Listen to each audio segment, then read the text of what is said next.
Hello and welcome to the Ice Guys. This is the show that takes you into the world of the National Hockey League. Every game, every day, from a betting perspective. With pro sports handicappers, Ian Cameron, Alex B. Smith, and various guests from the world of hockey and sports betting. And now, here's your host, Ian Cameron. Welcome to the Ice Guys, Saturday, January 27th. Ian Cameron, Alex B. Smith, Matt Robinson, Zach Urban. It is a full house slammed for this final Saturday before the All-Star break, and really the final big NHL card before the All-Star break. And it is big, 28 teams and 14 games here on this NHL slate. We'll get to those in just a moment. Just going to briefly hit on the games last night. Rangers can't be trusted as a big favorite. Kind of warned you about that. Vegas, what an impressive job by them taking care of the Rangers last night, 5-2. It was a great game, Florida-Pittsburgh. The only thing I didn't like was losing the team total on Florida, but it was a very intense game. There was a lot of animosity, scrums, bad blood after the whistle. So we did cash Florida money line, but I was hoping the team total would get there. Pittsburgh tied it late, but Florida wins in a shootout 3-2 against Pittsburgh last night in that one. The LA Kings, man, their woes continue. They lose to Colorado last night, 5-1, and things just continue to get worse. And by the way, I'm calling out Bally Sports West, the Kings broadcast. When your team sucks ass right now, and people want to know what's going on in that dressing room, and they want to hear what the coach has to say after another loss that continues the skid for them, you can't go off the air before we hear any sound from the team.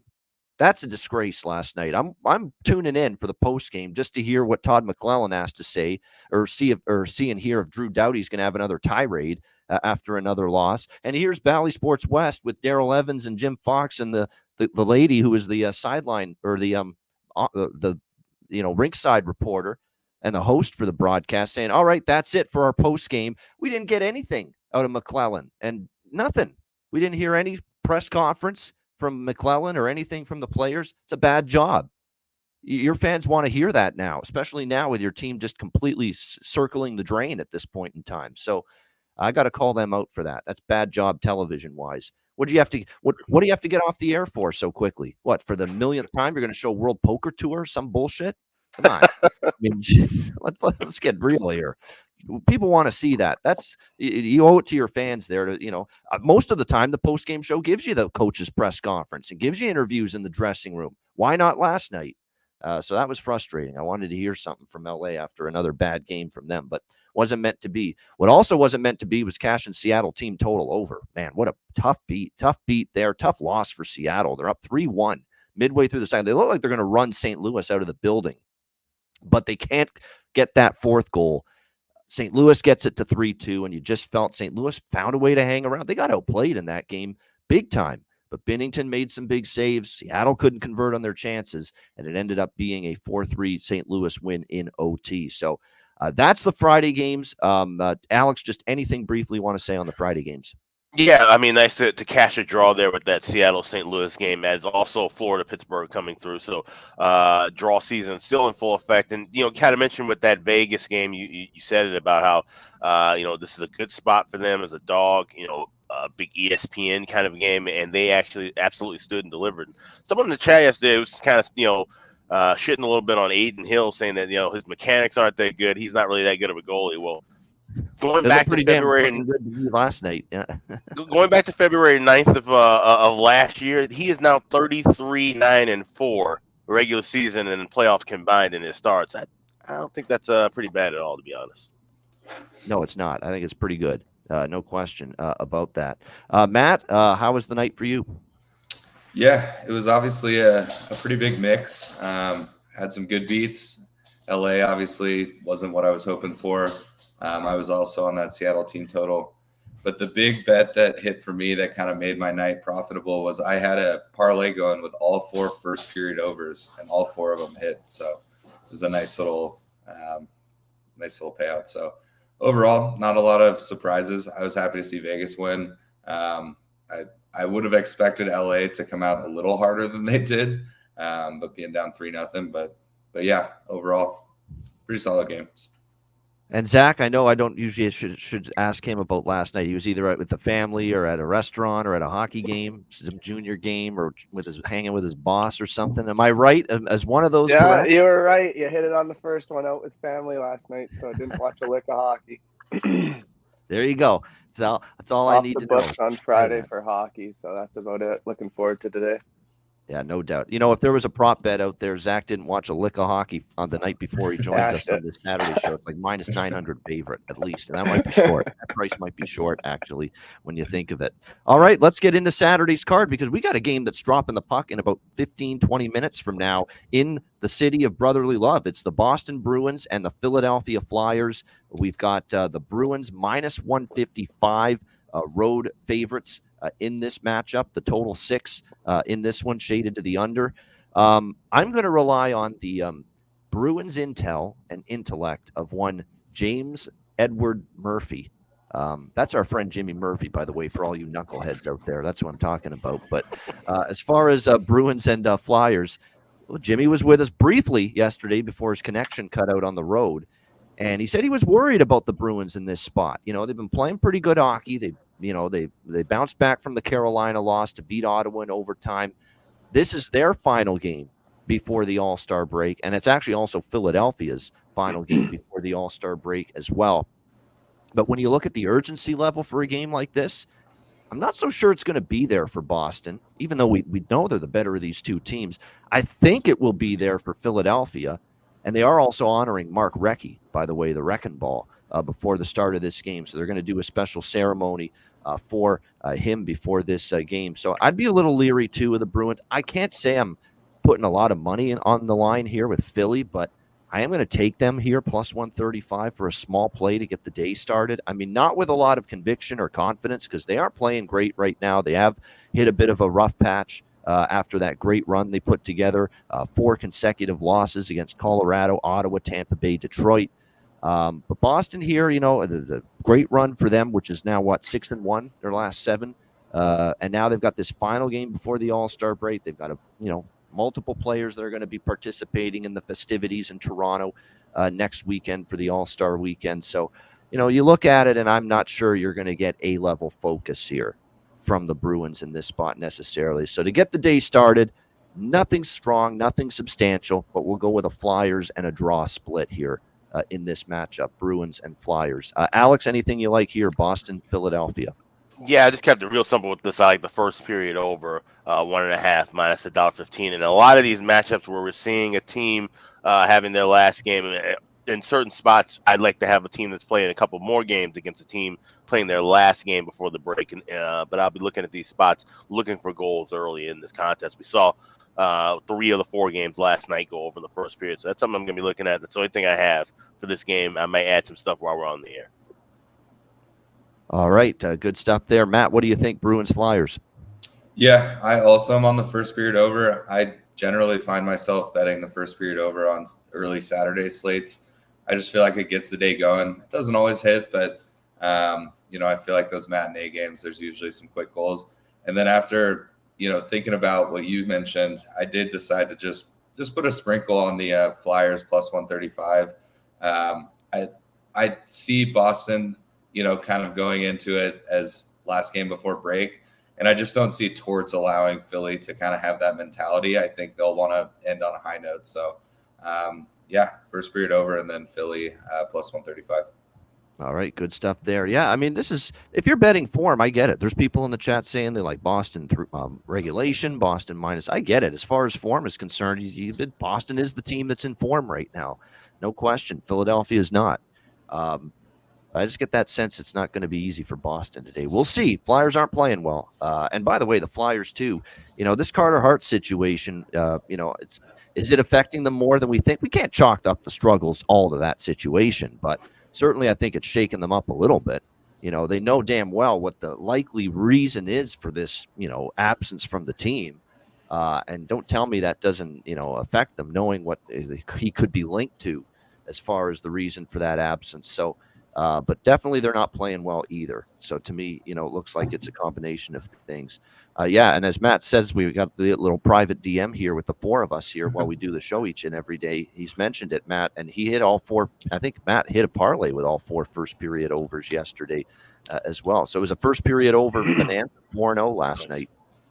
Yeah. That's the only reason I know, because that was what saved me from having a midnight to a pretty solid day. So. Yeah. Nice. And they miss Owen Tippett. It goes without saying. He's on IR. You won't see him back till after the All-Star break. But Boston's without Jake DeBrusk. He's a late scratch today for the Boston Bruins. So, and he had been playing pretty well lately for them. Linus Ullmark in net. What's funny is I haven't seen the updated confirmation yet for Philly in net, but I would certainly expect it will be Sam Ersson in this final game before the break. Zach, what do you think here, Boston, Philadelphia? Yeah, I don't know. This is a tough one to pick sides, in my opinion. Like you guys have stated, stuff going on before the All-Star break. Boston's a pretty solid team, and they've been playing pretty good. So I'm going to stay away from the money line here and just kind of go a little parlay and do over in the first period, jump on that with you guys, and then also add the over 2.5 for the Bruins team goals. So it brings you up to a plus 135 on that bet. You know what? I'm going to jump on that first period over. You guys have talked me into it. You're all on it. First game of the day. Be on while we're still doing this show. So, yeah, why not? Let's get a little first period over in for the Flyers and the Bruins. And then it could settle down after that. I could definitely see that being the case, no doubt about it. All right, so props, I don't have anything that really stands out for me, really, as far as props. I'd maybe take a shot once again with Noah Cates. Just because he's up on the top line with Couturier and Konechny, but he hasn't done a lot, since getting up to that part of the lineup. All right, the show Matt Robinson has been waiting for, and he didn't have to wait long for it. The Dallas Stars, as they host the Washington Capitals. Dallas minus 230, home favorites, 6.5 being the total in this game. Washington really is reeling right now. It's been a rough road trip here for the Washington Capitals, especially the last couple of games where, their defensive game and to be honest with you, I think their defense and goaltending much of the season, particularly when Lindgren has been in net, it's held up a lot better than people would have thought. But last few games for them, it's unraveled a bit. They give up the 5 goals and lose to Minnesota 5-3, 6-2 loss at Colorado. And of course, they got shut out by St. Louis 3-0 to begin this road trip. So you're looking at a Capitals team 0-3 on this road trip, outscored 14-5 in the 3 games. So it's been an ugly road trip, which has me begging to ask Dallas this question. Could you fucking step on someone's throat for a change, my goodness, and not let them hang around? Because this is a spot where you should dummy this Washington team.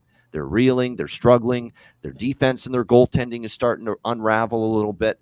There really is no reason for Dallas to not just win, but win this one decisively. But I'll tell you what, as far as any bets with regulation and minus 1.5 and any of that with Dallas, not a chance, because I just don't trust them fully, to be able to do that. We saw them at Montreal and Ottawa and then Anaheim, of course, the other night. And so many of these teams on home ice this year just hang around. So that does concern me a little bit. What I will get in on is eliminate the concern with them being able to pull away. Just focus on the fact that, are we asking a lot for them to score 4 goals? I don't think so. So Dallas over 3.5, minus 128 with their team total. I do like that. And I am going to be on a first period full game over split in this game as well. Over 1.5, minus 125. Over 6, I got at minus 130. If you don't like the juice on the 6, you could take over 6.5 instead, around even money, plus 100. But I do think we'll see goals. Look, the last 2 Washington road games have flown over the total. Dallas is 4-1 to the over in their last 5 games.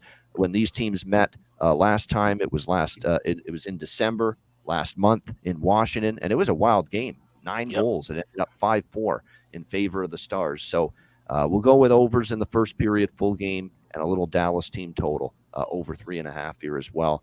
Alex, what do you think here? Capitals, Stars.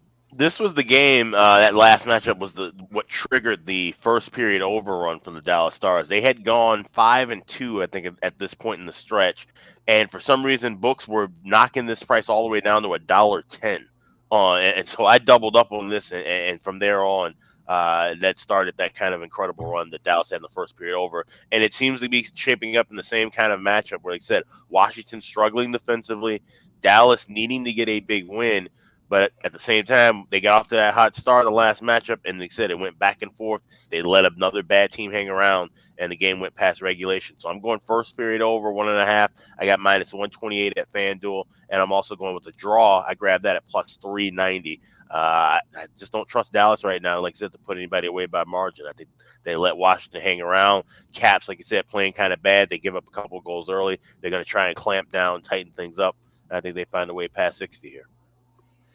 Yeah, if that's why well, obviously I want you to win your draw, but I'll be frustrated if I don't bet the draw, and I'm not planning on betting the draw here. And of course, I didn't bet the draw Anaheim Dallas because I didn't have faith in Anaheim being able to get Dallas into overtime because I thought Dallas would actually be able to, pull away for once. And I have even less confidence and faith in Washington being able to, push Dallas into the deep waters of overtime or a shootout in this game. And yet, this Dallas's MO, letting teams hang around. So maybe they can in this game. We have Lindgren and Ottinger projected, but not confirmed to be the starting goaltenders for this game this afternoon. Matt, your Stars, how do you think they fare here?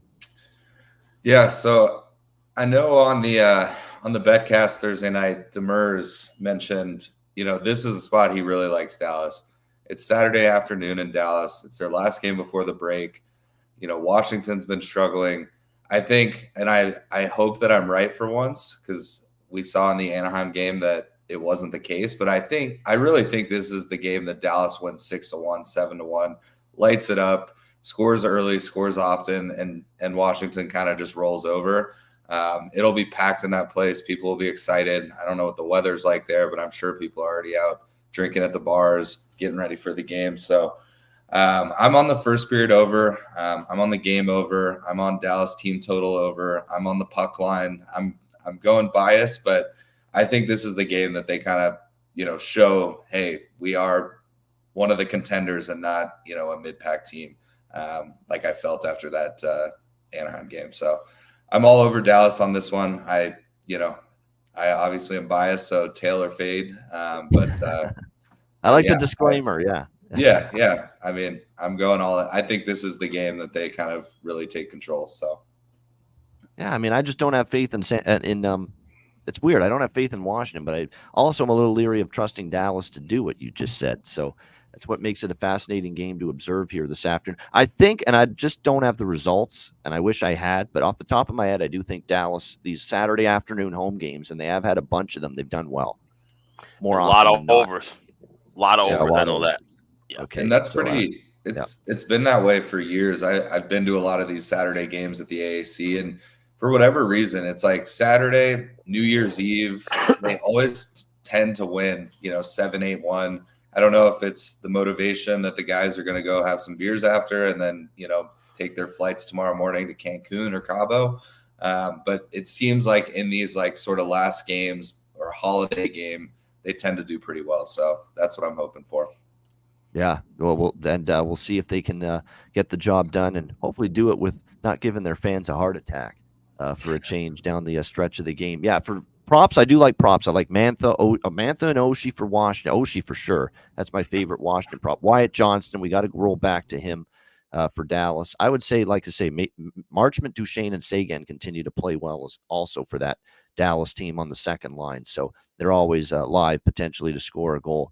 And don't sleep on Thomas Harley, of course, who was the hero the other night against the Anaheim Ducks. Even with Heiskanen back, he's going to get some of his power play time and ice time diminish a little bit, but still is turned into a nice defenseman for the Stars team. Zach, what are you liking here, Washington, Dallas? Yeah, I'm liking the first period over 2. I might even dabble a little on over 2.5. Got some pretty good value there, but definitely going to take the minus 1.5 and then Stars on the first period money line, and then might wait a little bit to see in game what pans out. But I'm agreeing here with Matt. I think the Stars are going to burst out today, and it's going to be a good game for them at home and entertaining, some good goals. Yeah, let's see them be the shining star. Let's see them be the shining star here today against the Washington Capitals. Yeah, Luka's a big night in Dallas for other reasons. Luka Doncic, Luka the Don, as I call him. Luka the Don with 73 points last night for the Dallas Mavericks. And, it's almost like it's too easy to get 70 points now in the NBA. Like with the way there's no defense at all in that league. There's no physicality allowed anymore in that league. There used to be a time people would get just so wow that Magic Johnson would score 30 points in a game like 40, 50 years ago. And now that, like I said, now 70 points is just the norm now, apparently. I mean, we saw it just twice this week because there's just not the same defense anymore. Yeah, his player prop low points are like 28.5 or something. You're seeing player props, Zach, on Embiid and Doncic nightly, like 33.5, 34.5. Yeah. It's absolutely nuts. Like, for sure. That's their prop number every night. So it's crazy. Not much defense being played in the association these days. All right. There is defense being played in oil country these days in northern Alberta. The Edmonton Oilers, as they host the Nashville Predators, going for number 16 in a row this afternoon. Minus 230 home favorites, 6.5 being the total here in this game. I'll tell you what, the more I look at this win streak, and yeah, I'm impressed. Absolutely. It's not easy to win 15 games in a row. And anyone, because sometimes there's a flat spot. Sometimes there's that one game you just are so bad you can't overcome your mistakes and get the win. So for them to notch 15 in a row, it really is something else, what Edmonton's been able to do. And now they go for their 16th straight win here. But Rich H said this, a great comment in our chat. And Rich H is one of our dearest Ice Guys family members and Patreon member, the whole bit, been on majority of our betcasts. Rich H said it right. You start to peel back the onion and the layers here of this win streak. And yeah, okay, they beat New Jersey and the Rangers to start it.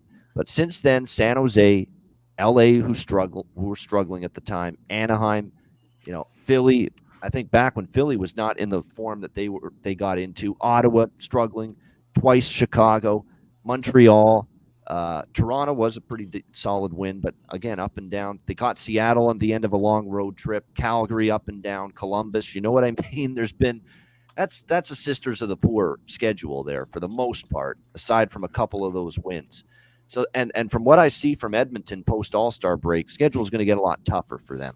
So they're going to play a lot more Vegas, and they're going to play a lot more Colorado, and they're going to play, a lot tougher Dallas. There's a lot of those teams coming up on Edmonton's schedule after the All-Star break. So let's see here if Edmonton can keep it going. Now, Nashville probably falls into the category of, a beatable team, but we did see Nashville beat Minnesota in their last game 3-2 to snap a 2-game losing streak. You could probably say that, though, about Nashville's last 2 wins. Like they've only won twice in the last 5 games, and the wins were Minnesota, up and down they are, and, of course, L.A., who can't get out of their own way right now. So you kind of say that about Nashville's recent wins. Have they beaten anybody of quality of late? So it's an interesting game. One thing we're seeing from Edmonton, and we saw it in the Columbus game, was 1-1 in the third period that night. We saw it with Chicago. Even that game was pretty close for the most part going into the third period. It was only 1-0 Oilers before they got the 2 goals to make it 3-0. These games are competitive. Even most of these wins, they aren't blowing out the competition. The 3-1 Calgary win was close. They were down 2-0 to Seattle, came back and won 4-2. They were down 2-0 to Toronto, and they came back and they won 4-2. So they are not exactly blowing teams out. And then they had 2 overtime wins before that. I'm going to sprinkle on the draw here with the Predators and the Oilers this afternoon. Because when I look at it, Saros has been playing pretty good the last few starts. He's kind of been in these just up and down waves where he goes through a wave where he's unconscious in net, and he's incredible. And then he has these waves where he's given up 4 or 5 in like 4 straight games. So we'll see if he can be the good Saros today. Skinner is going to be in net for Edmonton, we assume. And Corey Perry, today is the day that he makes his Edmonton Oilers debut. So it'll be interesting to see how he's deployed. According to Chris Knobloch, Corey Perry will be on the second power play unit, even though he's going to be playing on the third line for them, it looks like, with Ryan McLeod and Dylan Holloway. I'm telling you what, with Dylan Holloway playing well since his recent recall, with Ryan McLeod playing great the last month during this win streak, don't be surprised if that line is very effective. Perry with McLeod and with Holloway, that third line for Edmonton. Don't be surprised if that is a good line. And from a player prop standpoint, that's a line I'm looking at maybe some props with today and moving forward. If Corey Perry's plus 420, for instance, to score a goal. McLeod, who's been very noticeable, plus 500. It's funny thing is Ryan McLeod is Michael's brother, so I could only imagine what he's thinking about what his brother might be about to go through right now. But Ryan McLeod plus 500 at BetMGM, and then Dylan Holloway, who every game recently for the Oilers, he's played well, he's been in on the forecheck, he's had chances, plus 725 for him to score a goal. So there's some serious player prop, goal scorer prop value with those three guys, in my opinion. And the other one would be Warren Fogle, who's up on the second line. He's another one that's really picked up his offense lately during the win streak, plus 350 for him to score a goal. So there's some decent value on some of these Oilers here, but the only side or total bet for me pregame is the draw.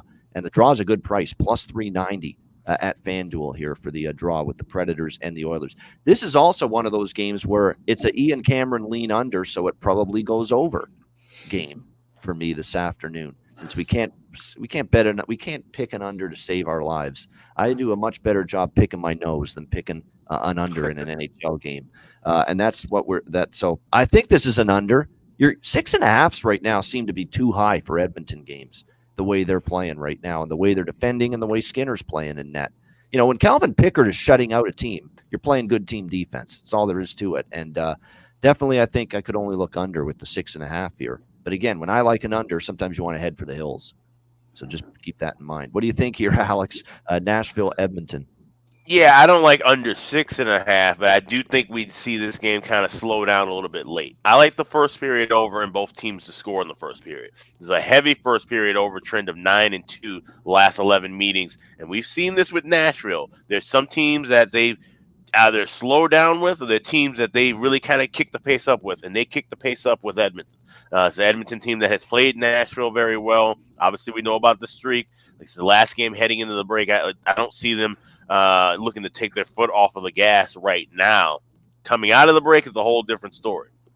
In this game, I think we see some goals early, and then I think we see things kind of slow down a little bit, especially on Nashville's end, heading into that second and third period. So I'm looking for a live under if we can hit both teams to score in the first period, which is plus 172 at FanDuel, and that first period over 1.5. Shockingly, also at FanDuel down to a 128 with that price. So I think it's a really good price considering the series history. And I sprinkled a little bit on the draw. It's not my favorite draw play on the card. But at plus 390, I could see this one, like I said, kind of slowing down a little bit and finding its way maybe in the overtime. I will. I mean, Aaron, you better believe it. If I watch this game, and I will be watching this game this afternoon, and I see it's 5-4 in the third period, I'm going to think, my goodness, man, I really am there's no under I can't curse, and there's no under I can't put a hex on or a jinx on at that point. If this ends up being like a 5-4 track meet in this one, especially with Edmonton's recent trend of all these low and slow 3-0, 3-1, 2-1, 4-1 type of games, like they're 9-1 to the under in the last 10 games, Edmonton. So, but I like the under, which means sometimes you want to go opposite, Oppo Taco here. We'll see. What do you think here, Matt? Nashville, Edmonton. Yeah, this is a tough game for me just because I don't see Edmonton losing this streak at home. I don't know. I am going to jump on the first period over because I do think it'll be a fast start. But that's probably my only play on this. I don't like either side. You get some juice with Nashville, but I don't see Nashville going into Edmonton and ending the streak. I think it's one away from tying the streak, or 2 away. 2 away from tying, 3 from getting it, 3 from winning. And I think I saw in the chat yesterday somebody mentioned that the third, to break the record, would be Edmonton Vegas, which would be an exciting game for sure. But yeah, I would lean Edmonton. I'm not going to lay minus 230 on it, but I'm hoping for a couple quick goals, so I'll be on the first period over. All right, there we go. First period over. Zach, what do you think here, Nashville, Edmonton? Yeah, definitely a tough play on this one too. I think it's going to be a good game. Draw might be a good play, like you boys have mentioned, but I'm going to lean towards first period Oilers at plus. What do I got here? 125, and then might even jump on the first 10 minutes. I think it's going to be a hot start for them, but I think Nashville is going to hang around. Like you said, the Oilers have been in a lot of close games, and looking over their schedule, it has been pretty weak throughout the streak, and so I think Nashville is going to put up a good fight. I'm just looking forward to watching it. All right, good stuff. All right, next up, we've got the Buffalo Sabres and the San Jose Sharks. This is the last afternoon game, by the way, on this Saturday slate. Buffalo minus 200, road favorites, 6 being the total here in this one. Our buddy Jason Demers probably be in the studio, I assume, for this matchup for the San Jose broadcast. You look at this game here, Buffalo and San Jose. Buffalo with the 5-3 win against LA. In normal circumstances and in years past, we'd say, what a hell of a win for Buffalo. Now it's just like, LA just sucks right now. So we can't really give Buffalo their roses, really, for beating the LA Kings there. San Jose, how about this team? 3 straight wins coming into this afternoon against the Sabres as they beat Anaheim 5-3. They beat the struggling Kings 4-3 in a shootout in LA.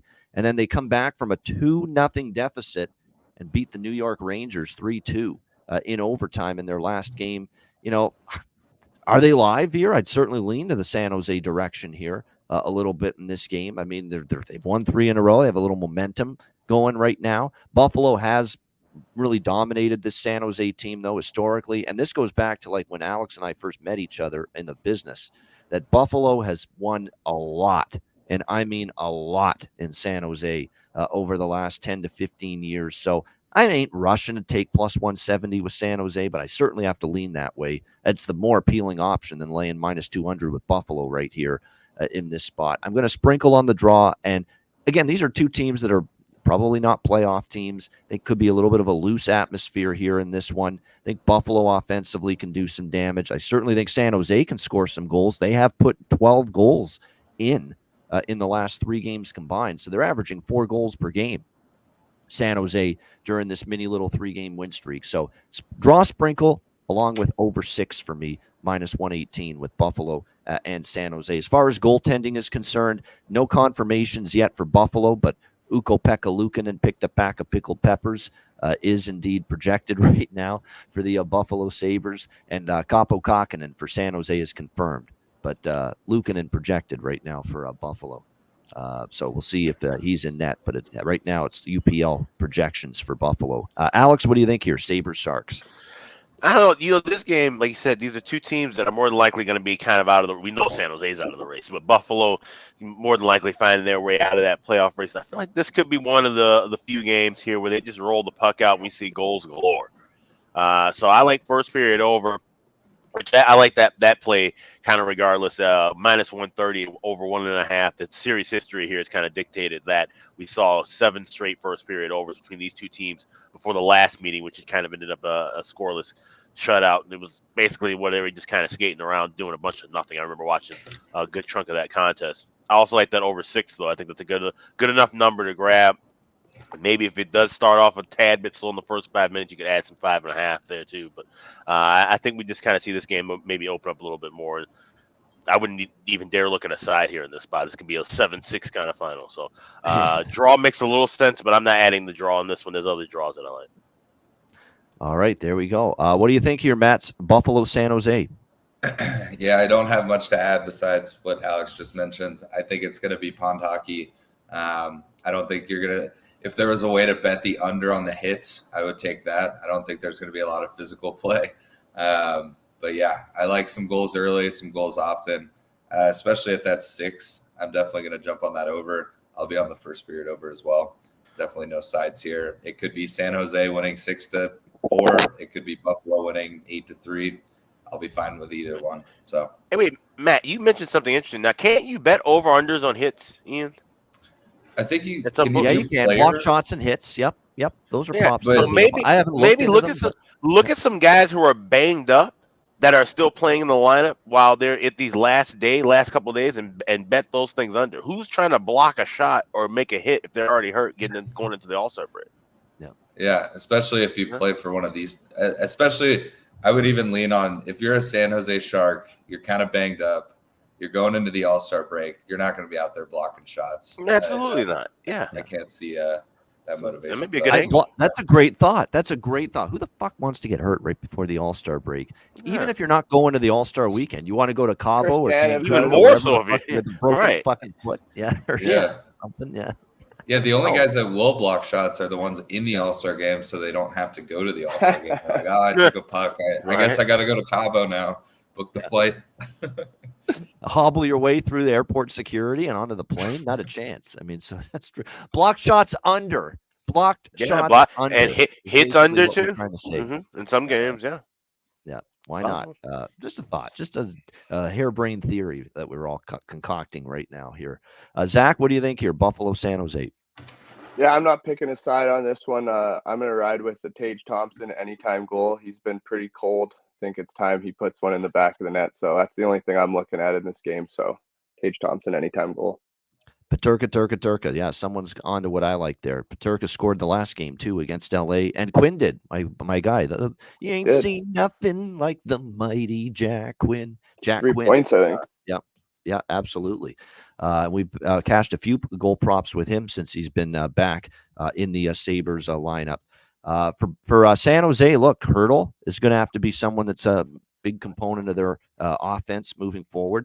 Zetterlund has been pretty good lately. Those are the two that stand out to me. If you're going to look at it, Eklund too. I do like William Eklund. I think they have something there with that kid for San Jose. So we'll see if he can contribute as well in this game, and a game that we think there could be some offense in. All right. Rest of the games are at night on this Saturday night, and we'll begin with Arizona and Carolina. We've got the Hurricanes minus 250, home favorites, 6 the total in this game. There we go. Kristen's on to one of my, that's a good one, actually, Kristen. Phenomenal. I'll have to do that. You've thought of that before me. I don't think I've ever come up with that one. It's perfect. We all know that commercial. For the Nashville Predators. Yes. Cody Glass Repair. Cody Glass Replace. Yeah. Absolutely. Kristen, I'm going to give you all the copyright of that because I didn't come up with that. You did. That's a good one. That's excellent. We're going to have to use that for Nashville moving forward if we're on a goal prop. But yeah, Arizona, Carolina. That is a really good one. Arizona, Carolina. Look, it's the end of this road trip for Arizona. It's been a tough road trip, right? Tampa Bay, Florida.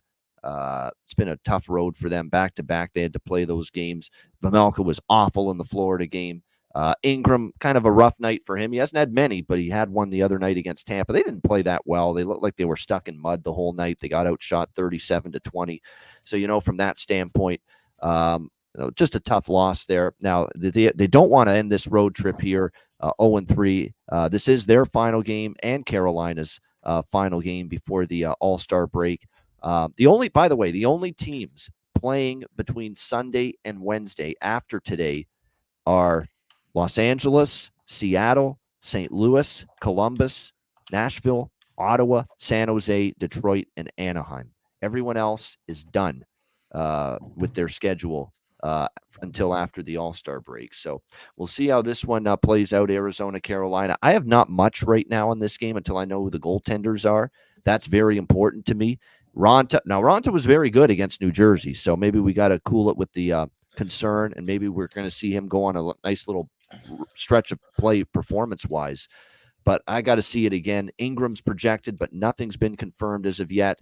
I'm kind of tempted right now to take Arizona, especially if Ingram is in net, simply because if you look at Carolina, this is the last game before the break. They've won 2 in a row against, Boston and New Jersey. Now they got lowly Arizona coming. Not lowly. I don't want to make it sound like Arizona's terrible, but Arizona's not, kind of that team that's going to get the focus where it needs to be for a team like Carolina compared to Boston and New Jersey. And it is worth noting, last season, as about a plus 300 underdog, Arizona pulled off a stunner. They went to Raleigh, to Carolina, and shut out the Hurricanes 4-0. So keep that in mind. We'll see if Arizona can duplicate that here in this game. As far as this game goes, that's kind of where I'm leaning right now, but I'm waiting to see who's in net. There's no way I'm touching plus 210 on Arizona with Vejmelka. I'll tell you that right now. If it's a Vejmelka sighting in the goal for them tonight, we will not be on Arizona. I can guarantee you that. But if it's Ingram, I'll be interested. What do you think here, Alex? Okay. Arizona. What the fuck, Cardinals? I just realized that now. Wrong sport. Sorry. The whole chat, the whole time you're talking is talking about Kyler Murray anytime goal, and I'm dying laughing reading. AJ Watt, yeah. There we go. All right. I'm surprised that hasn't happened more often with the marquee. Sometimes it just gets football. I told you I'm fired up for those football games tomorrow. Conference championships, they're on the brain. Even though Arizona's not in, so go figure. Arizona Coyotes. There we go. Let's get that fixed right there. Arizona Coyotes. Plus 210 if Ingram's in net. That's what I'll be going with. Alex, what do you, probably the over if it's a Vejmelka-Ranta matchup, but only if it's that. What do you think here, Alex? Arizona. The irony of that is because the most common thing that I do is Carolina Panthers instead of Carolina Hurricanes. So it happens to us all the time. So, but we do have confirmations in goal. I'm seeing this in coming in the last couple of minutes. It's going to be Connor Ingram against Antti Ranta. So so. All right, that's Arizona plus 210 for me. That's official. Okay. Yep. Yeah. Okay, so I'm just sticking with the total. I like this. This is actually one of my favorite first period overs of the day. I grabbed this at $1.25 before we got on air. And with that combination, I don't know about a full game over. I think we just kind of maybe see some goals early, and then we see things kind of slow down. Like I said, I would lean more toward Arizona getting this big of a price. Carolina has kind of turned into one of those teams where when they're laying a big number, they're not necessarily blowing the doors off of anybody. So they could definitely maybe let Arizona hang around this. This is one that I might jump in and dabble a little bit more live, but I'm just on first period over here with this contest. All right, good stuff. First period over for Alex. Matt, what do you think here? Arizona, Carolina. Yeah, I think I'm going to jump on the first period over as well. I like the over at 6 with Ranta in net, but Ingram has been playing well. And I think if you are going to pick a side, you've got to take the Yotes here. Plus 210, why not? It's coming into the All-Star break. So I don't know if I'll take it, but I would lean that way. So maybe I'll throw a sprinkle on it before the game. Yeah, give me that first period over. Arizona team total over 2.5. I think what I will do is I don't want everything on the money line, but I'll split with the team total over 2.5. A nice price on Arizona here in this game because that is something I'm really trying to do now more often. A money line and a full game and a team total over split with any sides I like. Like look at last night, for instance, with Florida.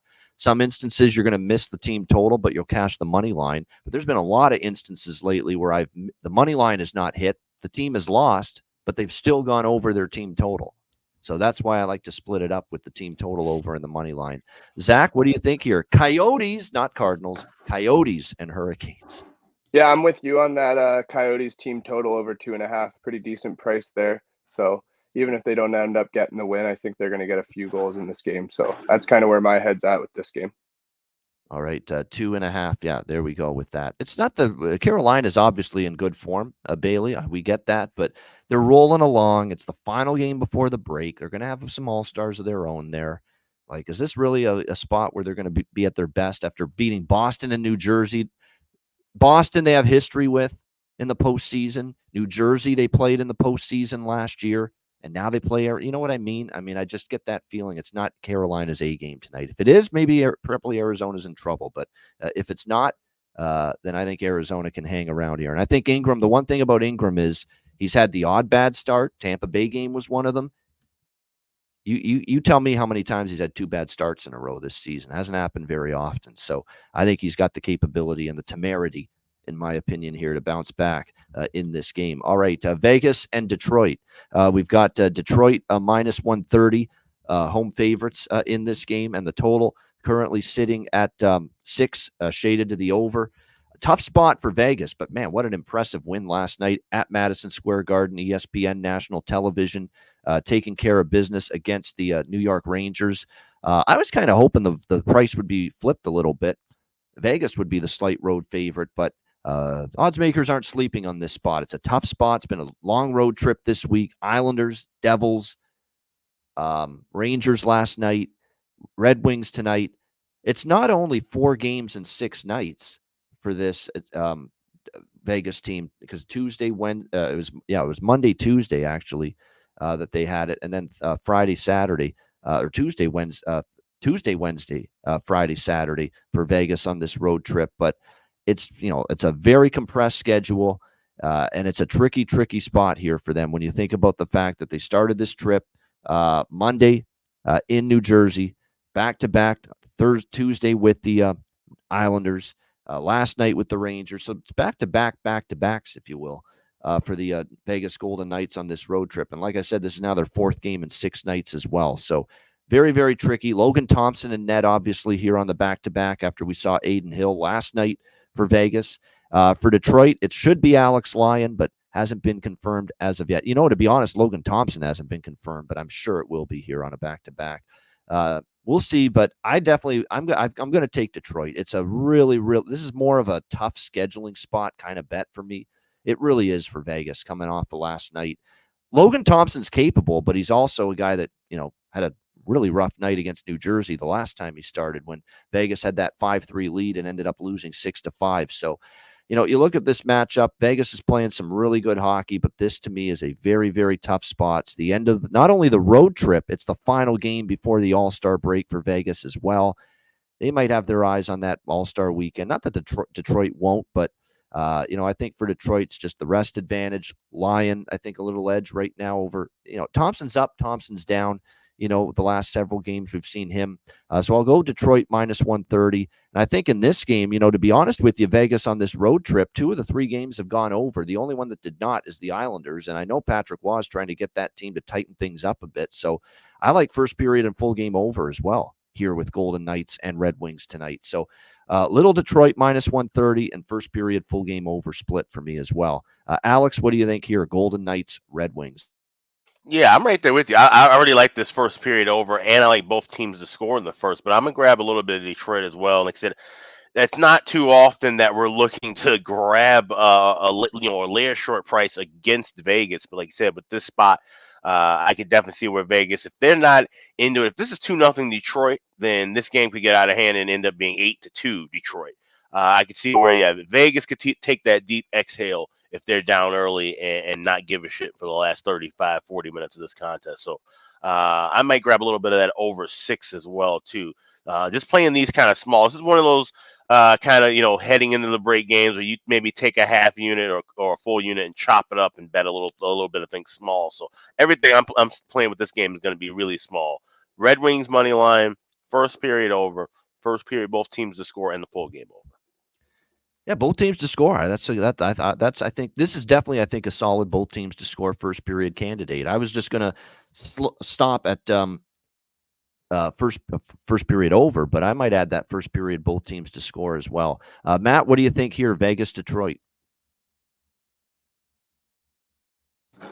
Yeah, I like the first period over and game over. I'm gonna keep it pretty simple. I do think the Red Wings likely roll this game being at home, and Vegas has been on a back-to-back, been on the road trip, but I just don't think I'm going to take a side just in case Vegas, is still rolling from last night in New York. So I just like goals here, especially with Logan Thompson in for Vegas. All right, there we go. Liking the overs as well here in this one. There are some good props in this game. I do want to mention that. There are good options. Raymond's up on the top line with Larkin and DeBrincat, so I like that move. Fabry and Perron, I think, worth a look for Detroit. For Vegas, it's basically the same, although Dorofiev's a day-to-day, so he may not go tonight, and we've talked about him, close shave bar, Beshev, Waugh, and Marcia, so that line, worth a look. And how about the call that I had yesterday? It was my biggest goal prop win last night. I mentioned him, Sheldon Rempel, scored his first NHL goal earlier in the week. I said, sprinkle on him last night, plus 800. And sure enough, he scored the first goal for Vegas last night against the New York Rangers. Sheldon Rempel. Maybe go back to the well because that kid can shoot the puck. Very impressed. What do you think here, Zach? Vegas, Detroit. Yeah, I think you got to ride with Detroit here, especially with them being at home. That city's on fire right now. It's electric there. A big Lions game tomorrow, and I think that's been trickling into Detroit hockey as well. So they've been playing pretty good. I know the team's excited and that kind of thing. So I'm going Detroit regulation here, and then I'm going to hit the over as well.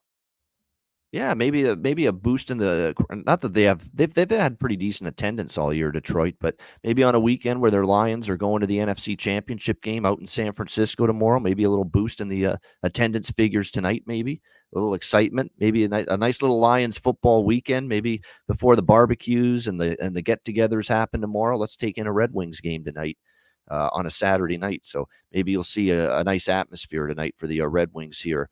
in this game. It's always a great atmosphere in their booth, man. Ken Daniels and Mickey Redmond, man, that's one of the They're best hilarious. broadcasts in the NHL. No question about it. Ken's a great play-by-play guy, and Mickey with his Jeepers Creepers and his holy mackerel, which you can tell that's an old school guy when he's breaking out the Jeepers Creepers and the holy mackerel, yeah. And some of the sayings he has, he's a funny-ass guy, Mickey Redmond. Unfortunately, he's winding down. Like, he's like definitely on the wrong side of 70 now. And we know we don't probably only have a few years left with him in the booth before he retires. But enjoy Mickey Redmond while he's still there, because he's been at it for, 40 years in the Red Wing booth. That's quite a run for him, no doubt about it. All right, next up, we've got the New York Rangers and the Ottawa Senators. We've got the Rangers here minus, or actually it's even money. The Rangers were a road favorite, but now it's basically even money, both sides here. Rangers in Ottawa, and the total currently sitting at 6.5, shaded to the over. So this one's interesting from a totals perspective. Rangers seem to be the team that, from a totals perspective right now, I don't know if I'm trusting what I'm seeing from their defense and their goaltending. It was another shabby night for the blue line and for the goaltending of Shesterkin last night against the Vegas Golden Knights in that 5-2 loss. They're now 1-4 in their last 5 games. It's now back-to-back for the Rangers after that game last night. And they're going to the All-Star break after this game. But like the last game, this is Vegas's last game before the break. Detroit still has to play after tonight. So that's why I think the focus could be a little stronger, sharper for Detroit. Same thing here. The focus might be a little sharper for Ottawa because they've still got another game left. Although the Rangers, you could say they should be sharp because they need a win desperately. They need a win to start feeling good about themselves again. And this has been a really rough stretch for them going into the All-Star break. But I don't know if I can trust the Rangers right now. I'm not rushing to back them on a back-to-back here on the road. Now, I know it'll be John Quick in net, most likely, for the Rangers here tonight against the Ottawa Senators. Korpisalo confirmed in net for the Ottawa Senators. And to be honest with you, Korpisalo's played a little bit better here in recent starts for Ottawa. And finally, this team is starting to defend at a non-embarrassing level. And it has been an embarrassing level of defense for Ottawa much of the season. But, the last few games, they beat Philly 5-3. The Winnipeg game was winnable. They lose in overtime there. They beat Montreal twice, 6-2 and 4-1. The Boston game, I don't think defense was their issue. They outshot Boston 37-23. They just couldn't capitalize on the power play. And here's the issue right now with Ottawa. They're focusing so much on defense. It's the John Hines, Mike Yeo, Alex B. Smith theory here, focusing so much on cleaning it up defensively, and now the offense starts to suffer. And now the power play can't get anything going like the other night against Boston. So that's the tricky part. I'm going to sprinkle on the draw here. That's about it as far as this game, Rangers and Senators. The total's tricky, though, because Ottawa's not the Ottawa over they once were, at least what we've seen here in the last few games. All of a sudden, 3 of their last 4 games have gone over have gone under the total, I should say. That being said, head-to-head, last year these teams played each other twice. One went under, one went over. Earlier this year in Ottawa, it was 6-2 Senators last month. But again, Ottawa's really starting to tighten it up again, play some better defense. So I guess if I had to, I'd lean over, but I can't say I love it. Can't say I love it. What do you think here, Alex? Rangers, Senators? Yeah, I'm going to watch this game. I think it's going to be a really entertaining contest, but I'm going to pass. I have no idea what's going to happen here. I would like to think the Rangers would want to empty the clip before going to the break and give it everything they got and try to play hard, go into the break with 2 points that they desperately need. But at the same time, Ottawa has played the Rangers well. They've won the last 3 meetings. Because he said Korpisalo's been in much better form right now. So current form wise, I hate that this is kind of a game that was heading into the break. If this was just a week ago, I'd be all over Ottawa in this spot. This would be a great price and a great spot in a battle of current form against current form. But he said totals kind of tricky, right on that number 6.5. I would lean toward first period over in game. Wait for that to maybe drop down to about $1.20, $1.30, and lay that rather than laying $1.55 or $1.60. But other than that, it's a pass for now, and maybe jump in live in game with some wagers. That's got to be wrong. That I see what I see at BetStamp, because if it is that price, I will bet first period over pregame here with Rangers and Senators, because actually Rangers Senators last month went over in the first. Ottawa still has been kind of going over in the first, except for the Boston game, and they should have went over in the first because they had a million power play chances and they just couldn't score. So that one was probably a bad beat for the first period over against Boston the other night. Let me see what they've got. No, it is. It really is that price. I'm seeing at BetStamp, my great odds comparison tool, Rangers and Senators over 1.5 minus 132 at Pinnacle. It is over 1.5 minus. That's a good price, especially because it's minus 150, minus 160 pretty much everywhere else. So, yeah, I will get betted at that price, no doubt. And that one I think has got a decent look there. What do you think there, Matt? New York and Ottawa. Yeah, this is another tough game for me. I think it could go either way, especially given New York is wrapping up for the All-Star break. Ottawa has one more game. I do agree that New York really needs to get a defining win to kind of roll into break feeling good about themselves. But I'm going to stay off the sides. I might take that first period over. I think there will be kind of an offensive start, but really that's all I like here. I don't know that it's going to hit 7 goals, but hopefully we can get 2 in the first. Yeah, no doubt. Yeah, exactly. New York. John's not a happy Rangers fan. Our guy John Massey was a beauty with the sarcastic wit and humor. New York Rangers wrapped up for the All-Star break last week. Yeah, he's not happy right now. We love John Massey, one of our favorites, and he wasn't on our BetCast Thursday night Patreon exclusive. He was on the main one before that, but he's always one of our favorites on the BetCast. But he's not a happy camper with this Rangers team right now, and I can't blame him. Zach, what do you think of your Rangers Senators? Yeah, I think the Rangers should have a bounce-back game here, so I'm going to hit them with the regulation win, plus 145.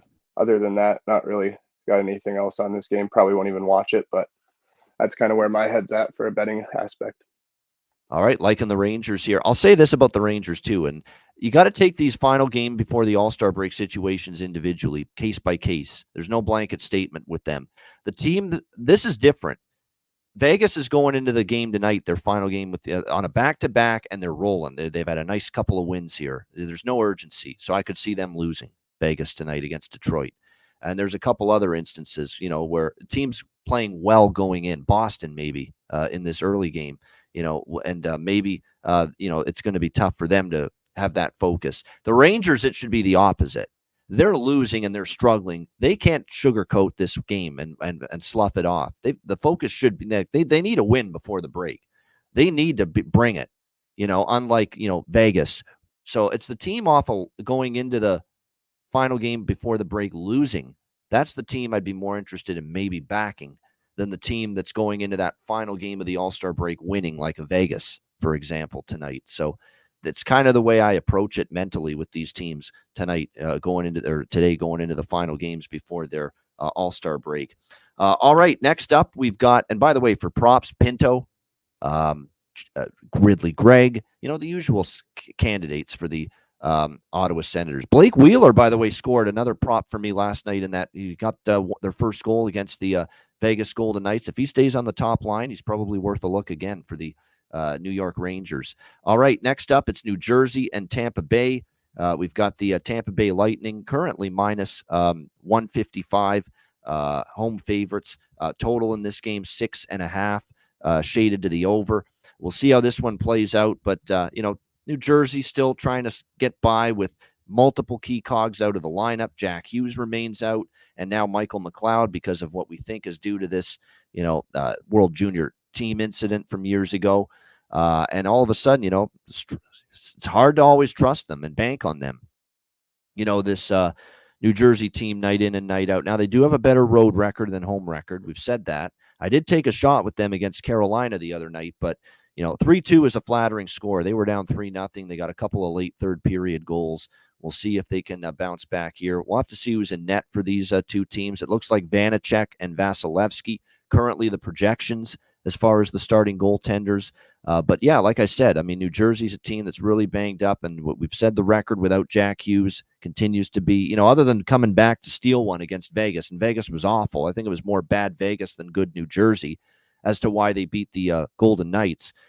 It's been tough sledding without Jack Hughes, their other games. Eric Howell's now day-to-day as well. They're without Siegenthaler, Brendan Smith on the blue line, Dougie Hamilton still out. So a lot of issues for New Jersey. Tampa Bay, though, without Eric Chernak, question marks about them a little bit defensively. Like Arizona had a bunch of good chances and did score 3 goals against them the other night. And Chernak's a big loss on the back end. So this is one of those games where I think first period, full game over are both in play. I could definitely see it here with the Devils and the Lightning tonight.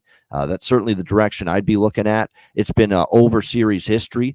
4 of the last 5 head-to-head meetings between the Devils and Lightning have gone over the total. First period over, by the way, cashed the last meeting just recently. It was January 11th right here in Tampa. Lightning won 4-3 in overtime, and there was a 2-1 final score, 2-1 score after the first period as well in that game. So that's the look to me, is probably first period, full game over with Devils and Lightning, given that series history. What do you think here, Alex? Devils, Lightning.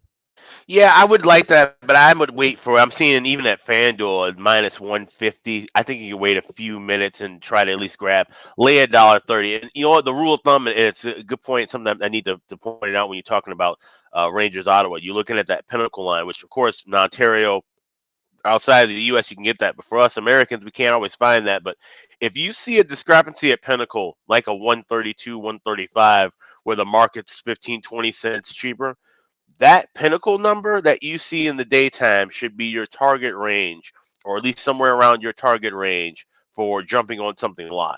If you're having kind of trouble, looking to gauge pace of play and what price to jump in on, that's a good barometer to use. Use whatever the cheapest book, and oftentimes Pinnacle will have the best number worldwide. Use that as your barometer if you're targeting something in game. So with that being said, like I said, my target range for this game is around the $1.25, $1.30 for that first period over. I also like both teams to score in the first period. You can get that now at +150, and I like the draw here at +360. 2 of the last 3 meetings have gone past regulation, and these are 2 teams if Tampa, I don't trust them to win this game in regulation. But I do think Tampa finds the way to get the victory. I could easily see this game going to OT or even a shootout, and Tampa getting out of here with a 4-3 win. So maybe look for even a full game over if you can get that down to a 6 or 5.5 when you're waiting for that first period over. All right, there we go. Good stuff. What a breath of fresh air, and just a beautiful for my ears hearing Alex Faust doing the game for the Bruins here with this Bruins Flyers game. Obviously, it's a pre-scheduled vacation for Jack Edwards, and like I say, that's a nice change of pace to hear him on the Bruins broadcast. I'm sure Kings fans still miss him too. He's a really good play-by-play guy, Alex Faust. So. I think, and I know nothing. Jimmy Murphy hasn't said anything about this, but I think closer. I think at some point you could be talking about Alex Faust, the successor to Jack. Either next season or beyond. Like I think they're kind of moving in that direction. Not confirmed. I don't know that for sure. It's just speculation on my part, but I wouldn't be shocked by that. Matt, what do you think here? New Jersey, Tampa Bay. Yeah, I like a lot of goals here. I tend to lean over when it's in Tampa. I've mentioned it before on the show, but it seems like when they get rolling, and they're not as defensively strong as they have been. I know you mentioned they're banged up on the back end as well. So I think New Jersey can still score a few. So I'm going to take the first period over, probably the game over, and then I also like Tampa Bay over 3.5. I think for them to score 4 goals, wouldn't be shocking to me given New Jersey and where they're at right now. So, no, Rocco Rogers saying the same thing in our chat. Yeah, I mean, he keeps on betting that team total over with Tampa at home. And look at Tampa on the homestand, 6 goals against Arizona. Well, they ended the road trip scoring 6. But before that, on the previous homestand, the only game that they didn't score 4 was L.A. The other 3 games on the recent homestand, they scored 4 against Jersey, 5 against Anaheim, 7 against Minnesota. So they've scored at least 4 goals in 4 straight home games prior to tonight, Tampa Bay. So, yeah, if you've been betting those team total overs with the Lightning, why not? Why not stay with it? Nothing wrong with that. All right, next up, we've got Montreal and Pittsburgh. We've got the Penguins here at home, a minus 230 home favorite in this game, 6.5 the total, shaded to the under. I mean, pick your poison here. What do you do? I mean, what I know I won't do is lay 230 with Pittsburgh. I don't want Pittsburgh. I don't. And I think they played a little bit better last night against a good Florida team, but we're not here for moral victories anymore with Pittsburgh. Pittsburgh can't afford any fucking moral victories. They need points. They can't squander, they can't keep thinking, oh, we get a loser point last night. That's good enough. No. They've got a lot of teams to leapfrog if they hope to get back into a wild card position. They need to get 2 points in these games, not just settle for the 1 point. So the urgency has to be there for Pittsburgh. This is their final game. This is actually both teams' final game before the All-Star break. Montreal, on the other hand, credit to them. Great win against Patrick Waugh and the Islanders, spoiling Pat's return to the Bell Center in their last game. This is one where it's dog or pass. I'm not rushing to take Montreal, but they have the rest advantage. They've played there was a better game from them after their struggles. They're a little too flighty in terms of, they beat the Islanders at home. Could they have a dud tonight in Pittsburgh? They could, because they've been very inconsistent lately. But I tell you what, you give me what I prefer in a game I don't love, plus 190 all day, every day, with Montreal rather than minus 230 with Pittsburgh in this game. What do you think here, Alex? Canadiens, Penguins. Yeah, like you said, the Pens, they need points. And when you look at a team like this, they need points. Both teams wrapping up, heading toward the break. I think this is a game where they're going to just kind of scratch and claw and fight their way to getting those points. And I think that's going to take a little while. So I like the draw here in this spot. We've seen it cash in 3 of the last 4 meetings with these two teams. Montreal is right in the mix with Toronto and the Islanders as being one of those teams that constantly goes past 60 minutes and gets games in the overtime and beyond. So that's what I'm looking at here, plus 370. Give me the draw with the Habs and the Pens. I think you might be speaking the same language, because the draw does interest me here as well. It feels like a small dog and draw split, if anything. By the way, Tristan Jarry looks like he should be in net tonight, because we saw Alex Nedeljkovic last night in the game against Florida. And before people start getting too excited about Pittsburgh, tying that game late, taking a good Florida team to a shootout, pretty easy to stay in the game when the penalties were like 7-2 in favor of Pittsburgh. Florida had 7 penalties and Pittsburgh only had 2. And I blame that for the team total falling short. How are you going to score 4 goals when you can't have your best players on the ice? You're killing penalties all night. So that was the frustrating part. Now, I thought some of those penalties were deserved. Lundell punches Letang for a clean hit. That was just stupid by Lundell to take that penalty. But a couple of them were questionable calls, in my opinion, against Florida. And that's the thing. I mean, when you're killing penalties, good luck trying to score 4 goals in a game when you're in the box and shorthanded 7 fucking times. And that's what happened to Florida last night against Pittsburgh. That's what kept Pittsburgh in the game, all those chances. What do you think here in this one, Zach? Matt, Montreal-Pittsburgh. Yeah, I like the over here. I know Jarry's given up 7 in his last 2 starts. Allen's given up 11 in his last 3 starts. Both teams going into the All-Star break. I do agree. I think it could go to OT, but I'm hoping it goes to OT 3-3 or higher. So that'll probably be my only play. I might sprinkle on the draw just because I do feel like, given the history, makes sense. But yeah, I like the over here. And if you can get it at 6, that's even better. But it's looking like it's 6.5, but almost even money. So maybe wait a couple minutes and then live it if there's no goals in the first 2 or 3 minutes. So yeah, I think that there's some truth to that. That's definitely a good way to approach it. Maybe wait for a live opportunity. Zach, what do you think here? Montreal and Pittsburgh. Yeah, I'm going to hit the first period money line on the Pens, get off to an early start, and anytime goal scorer for Crosby, I think it's always a good bet.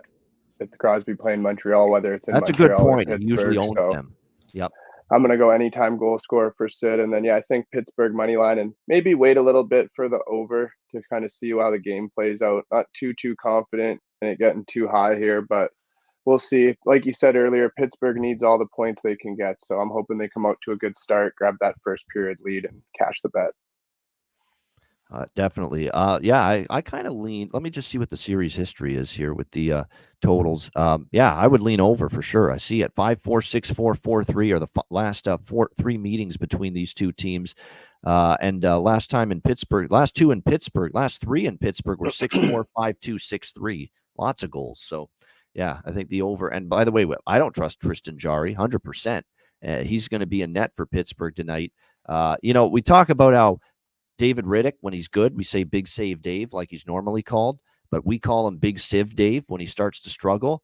You know what I'm going to start calling Tristan Jarry when he doesn't play well? Tristan Jarry, when you play well, you deserve to be called by your actual name. But when you suck and you're starting to play bad and he's had a rough go, you're Tristan Jarhead right now. Yeah. Tristan Jarhead. That's what we're going to call you right now if you're going to struggle like this. So Jarry and net, Jarhead right now because he's not playing well. And Jake Allen in net. And look, Jake Allen's not exactly Bernie Parent right now for them in net. So there's definitely the case to be made. We could see some offense here tonight with the Canadiens and the Penguins in this matchup tonight. Plus, you got the Penguins on a back-to-back, little tired, like 3.46 goals against for Allen, who has allowed 5, 3, and 3 in his last 3 starts. So that's 11 goals in his last 3 starts. So I've talked myself into over 6.5 here, pretty much, after seeing all that. All right, next up, we've got, as we continue. Oh, by the way, for props, I mentioned Rust. I mentioned Drew O'Connor on the second line yesterday. Again, that didn't come through with Drew O'Connor or the other guy on that second line too, but keep an eye on those two because they're up in the lineup for Pittsburgh as well as Colin White. But for Montreal, there's a bunch. Josh Anderson's on the top line. Yoel Armia's picked it up lately. And Sean Monahan right now, he is really playing well. And they're showcasing this guy because they want to trade him. And he continues to play well right now for the Canadiens. So Sean Monahan props might be a good look tonight in this game as well. All right, next up, all-Canadian matchup. It's actually a repeat of the game we saw earlier this week. Toronto Maple Leafs, Winnipeg Jets. Winnipeg minus 130, home favorites, 6 the total in this game. Now, this is a back-to-back, same 2 teams. They played in Toronto. Only the second game this season to have a scoreless 0-0 tie after regulation. And, of course, the Leafs got the win 1-0 in overtime, courtesy of an Austin Matthews goal.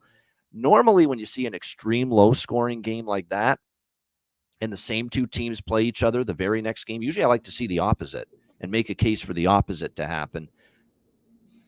But I'm hesitant. I lean over. I think that in this kind of situation, you get kind of a different game script this time around and more goals this time around as well. And keep in mind, the games in Winnipeg historically have been higher scoring than the games in Toronto for the most part in this series history. But the thing that does concern me is what we're going to see tonight. Samsonov's on fire again the last 2 games. Can he keep it going is the big question. But he's been marvelous all of a sudden the last 2 wins for Toronto against Seattle and Winnipeg. And now you've got Connor Hellebuck for Winnipeg. And you've got just a shit ton of injuries offensively for Winnipeg. There could be Scheifele's still out. I don't think he's back tonight. Josh Morrissey, I think, is going to play it. I think he's survived it. That puck he took in the sternum chest area against Toronto. So I think he's going to be good to go for the Jets, which is significant because he's their best puck-moving, offensive-minded defenseman. Yeah, it looks like Morrissey's good to go. The good news is Gabe Vilardi, Rick Bowness said, should be good to go and return from his lower body injury. So that's the good news for the Jets. Morrissey's good, and it looks like Gabe Vilardi is going to be back here for Winnipeg tonight. So like I say, I kind of, when I see 2 teams that are capable of playing both ways, they can play up, high scoring games, they can play low scoring games, but they play an extreme low scoring game the previous game. Usually I like to see the opposite take place in the next meeting, but I am concerned about the level of goaltending both of these guys are playing with right now, Samsonov and Hellebuck. So maybe I sprinkle small on the over. I think we could see both teams score in the first period, though. That's something I kind of like. After a not a dull game, there were chances, but, very low event, well defended on both sides, good goaltending, and even Brossoit played pretty well on Wednesday night. I could see both teams getting to the back of the net in the first 20 minutes, and I think you're going to get a good price with that as well, with Toronto-Winnipeg first period, both teams to score. Saturday night as well, hockey night in Canada. There's probably a little bit more aggression offensively shown in this game as a result. I mean, plus 182 at FanDuel for both teams to score in the first period. That's calling my name. I think I'm going to put that on the card. What do you think here, Alex? Leafs, Jets?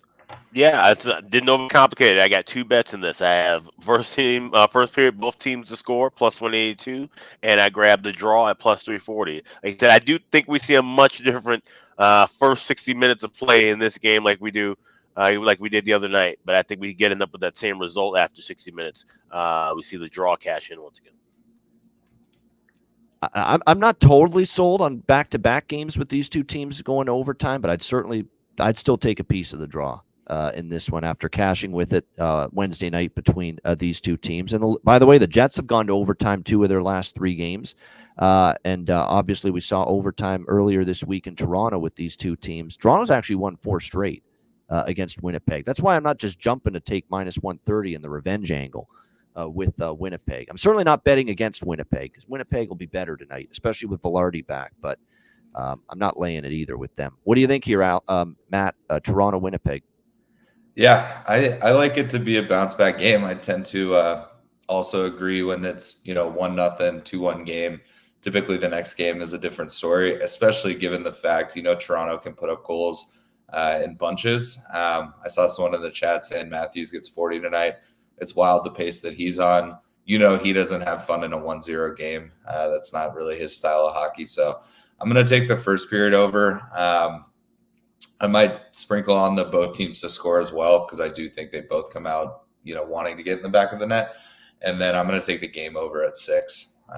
Not going to pick a side here and going to stay off the draw just given that they just went to overtime 2 days ago. So, all right, good stuff. Zach, how about you? Toronto, Winnipeg. Yeah, I'm not really sure what to expect in this one. I do like the side kind of Matthews getting his 40th goal tonight there in Winnipeg, so something I might look at. But I think I'm going to jump on the first period tie and then kind of see how the game goes out the rest of the way live. All right, nothing wrong with that.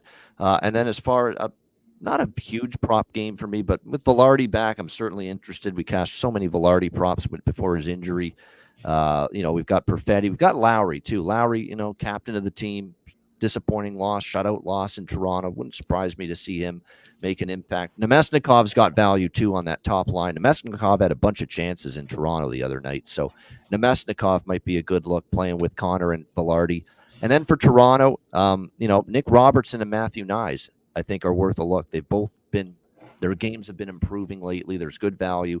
Yarncroke day-to-day with an injury, by the way, for Toronto. Yes, good to point that out.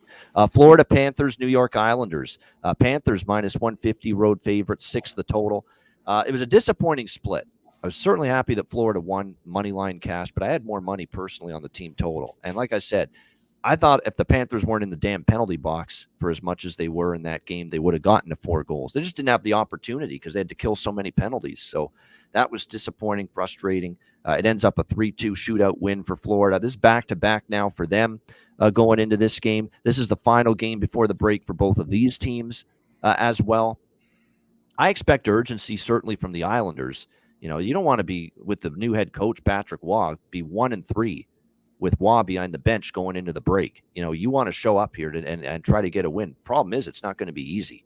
This Florida team now, 7 road wins in a row for the Florida Panthers? They have been outstanding. There is not a chance I'm going against them and this road warrior run that they have put together. But at the same point in time, it's also not the right spot to jump on Florida. Minus 150 on a back-to-back. Islanders probably a little desperate here to get a win before the break with Waugh. And you think Waugh he's going to be on their ass going into this game tonight. You don't want to go into the break 1-3.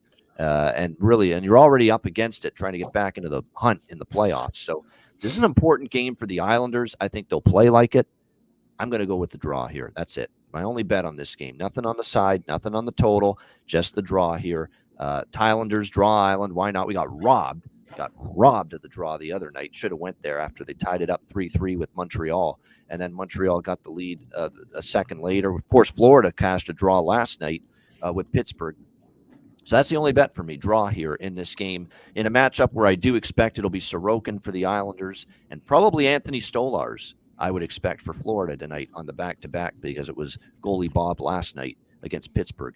Alex, what do you think here? Florida Panthers, New York Islanders. Same deal, draw plus 350. He said still riding with this talented team. And like I said, was making it a point to play more responsible defensively. We know Paul Maurice can get right into that kind of a style as well. So I could definitely see this being kind of a matchup battles, kind of a back and forth and a low and slow contest. So I would say I'm far away from even – this is a game where, maybe look at that under. But like I said, we're not really into betting a lot of unders around here. But so a 3-3 correct score with the draw, maybe that's worth a little sprinkle. But draw is the only play that I have in pocket right now. All right, there you go. Draw as well for Alex. Matt, what do you think here? Panthers Islanders. Yeah, I don't like much. I think I'm going to pass on this game. I think, to Alex's point, if anything, if you get it at 6.5, maybe you take the under at 6.5, then you find yourself 3-3 going into overtime. Then you're, effed on that. So I don't really like anything here. I would have leaned towards the first period over if Florida didn't play last night, but I think it might come out. They may both come out, kind of playing defensive, don't want to give anything up early, and it might just be a boring first period. So I'm gonna probably pass on this game overall. Nothing wrong with that. Nothing wrong with that. And especially on a card like this with 14 games. We'll let Zach rejoin us when he's ready. In the meantime, I'm going to mention just a couple of props here for this game. I'm not bailing on our guy. If Landon Flores, our guy, is listening, we're not bailing on Mackey. I know last night he didn't score, but if he stays on that top line, and it looks like he'll be there with Barkov and Rodriguez, we'll stick with him. It's one of these deals now where I'm just probably going to, as long as he stays on the top line, we're going to probably be looking toward, his goal prop until he scores. Mackie Samoskevich here for the Florida Panthers playing on that top line. For the Islanders, Horvat's been pretty good lately. Kyle Palmieri's starting to heat up, and he's one of those streaky scorers. So those are a couple that might be of interest here on the Islanders side. As much as I love what I'm seeing out of Florida on the road, I've got a sneaking suspicion Islanders win. I'm not betting the Islanders, but I've got a sneaking suspicion they might here tonight. That was an intense game with Pittsburgh. There was a lot of nastiness in that Panthers-Penguins game last night. Very chippy hockey game. So, and very emotional, as someone in the chat said. So that may not be easy for the Florida Panthers to, bring it and have their gas tank on full for a game like this after that one last night in Pittsburgh. All right, we got 3 games left. Next up, it's the Anaheim Ducks and the Minnesota Wild. This is one of those 9 Eastern, 8 Central, 8 local time starts in Minnesota. Alex, do you have an explanation for that? Yes, today is Hockey Day in Minnesota, so there's a bunch of games going on up way up in World, Minnesota, high school games. There'll be a college game on TV, and then, of course, the customary 8 p.m. local start here at XL Energy Center. Yeah, now it makes sense, because I remember we've been doing this show for so many years, and every year on Hockey Day in Minnesota, they'd move the Wild game to 9 Eastern, 8 Central. So now it makes perfect sense.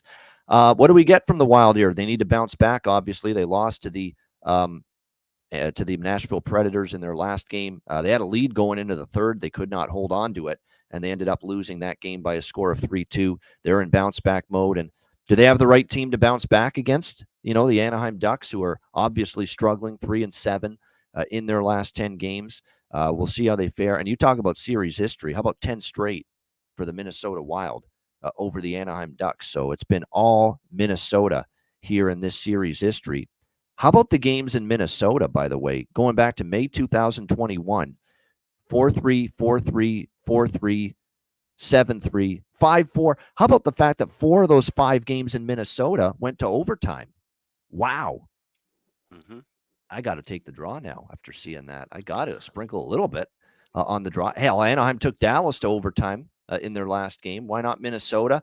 That's what I'm going to look at here. Draw and over 6 and draw for me here with the Ducks and the Wild. Yeah, Pasternak just made it 1-0 Boston. So the first period over backers in that Bruin Flyer game, you're not dead yet here. You're not dead yet with the first period over in that game. Still 5 minutes to go. That's unfortunate for Philly. Philly's kind of carried the play in the first period shot-wise and territorially, but down 1-0. What do you think here, Alex? Anaheim, Minnesota. So this is a interesting game, and it sets up for a really good same-game parlay that actually is worth quite a bit. Now that I'm thinking about it, I probably should I save it for the bargain bin? It's not a player. Oh, should okay. I save this parlay for the bargain bin? Or should I just give it out now? I probably should just give it out now. Because I think I might have a bargain bin player. So I'm going to just give it out now. If you have something else planned for the bargain bin, say it now. Yeah. Yep. All right, so I'm going to say it now. I like the Wild money line tied with the draw.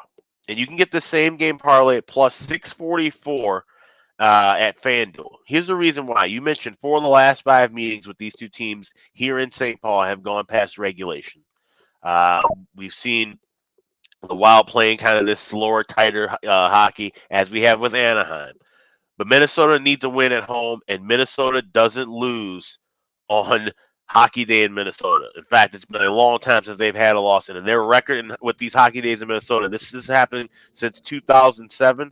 They're 12-3 on Hockey Day in Minnesota, and there's been some overtime games in that stretch, and they've won those as well. So give me the Wild money line tied with the draw at FanDuel plus 644. That's the same game parlay. That's what I'm rolling with here in this one.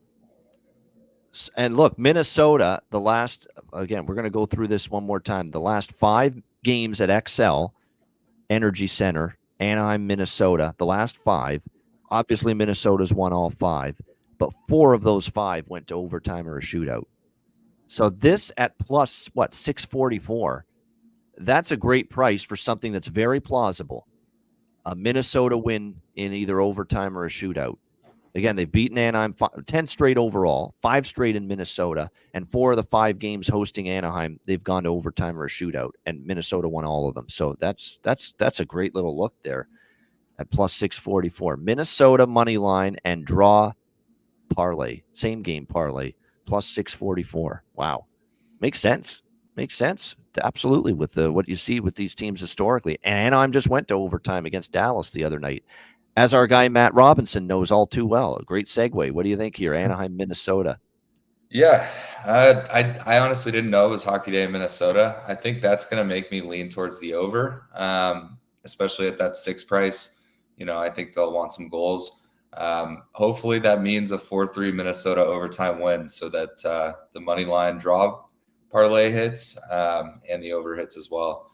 But yeah, I like that. I mean, I'd lean towards the first period over as well. Just, exciting stuff.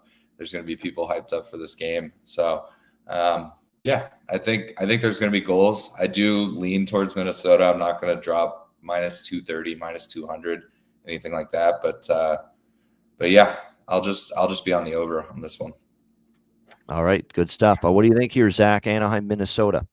Yeah, I'm running that first period money line bet today, and I'm going to take the Wild on it at home, being that Hockey Day in Minnesota thing. They're going to come out to a good start.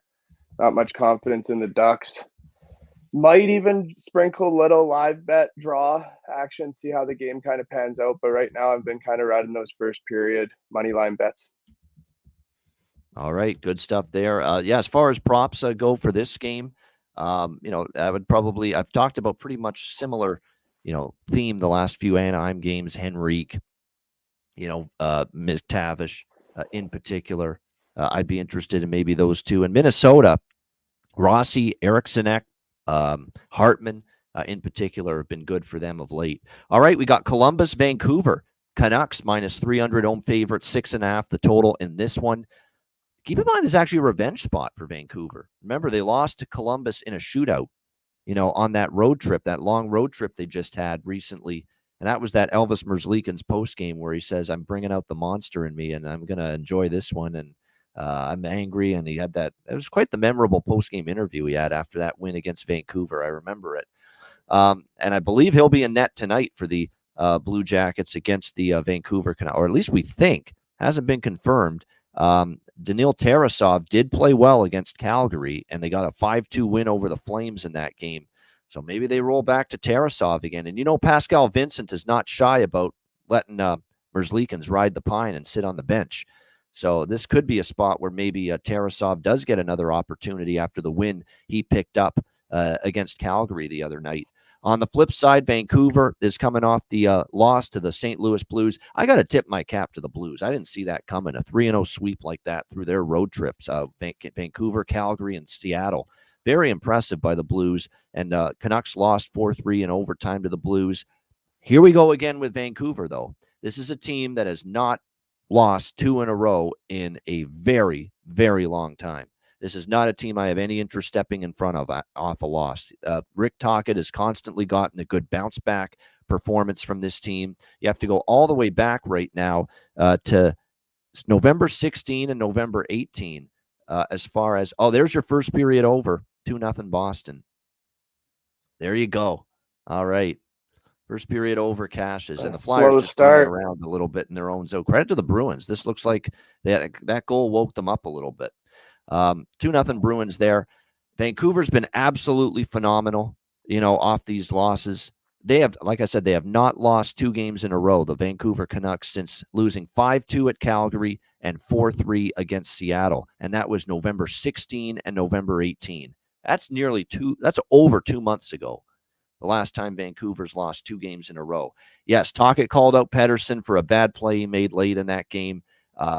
As much as I've said Columbus has value, there's going to be spots to back them. I'm not sure tonight's the night. Vancouver lost to this team. Vancouver's off a loss themselves. They're going to want to bounce back, and they've been money in the bank at bouncing back after a loss. But obviously, I'm not laying minus 300. So what do? I'm going to do a double team total here. Vancouver over 1.5 in the first period.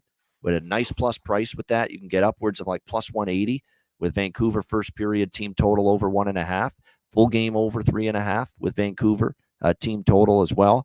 And based on series history with the Canucks and the Blue Jackets, and I was on the over on Martin Luther King Day with these two teams, 4-3, 5-2, 4-3, 4-3. I mean, 4 straight overs with these two teams. A lot of goals have been scored, so I do like that 6.5 as well. Up and over the number. And I'm going to have to see it again from Tarasov. You know what I mean? I know he played well against Calgary. Do it again here tonight against a pretty good Vancouver team. What do you think here, Alex? Blue Jackets, Canucks. Yeah, so I like both teams to score in the first period, plus 152 to kind of set up that first period over, which I'm going to grab live. I'm not going to lay that $1.50. I'm going to try and grab that at $1.30 or better. That's the only 2 things I'm looking at here. I'm staying away from a side. I don't even like the draw in this spot. Just looking for some goals early. Yeah, someone said this smells like 3-0 coming. It is 3-0. Oh, man. It's just pouring on poor Philly here all of a sudden. They had a nice start. They just couldn't score. And now, bam, the roof's caved in on them. Team that needs a goaltender. Yeah. Yeah, Harrison's the holes are starting to show in poor Harrison right now for them. But it's everything. The blue line's breaking down left and right. They're not helping them out at all. It's a backdoor tap in. There's nothing. Marty Brodeur's not stopping that second goal Boston scored.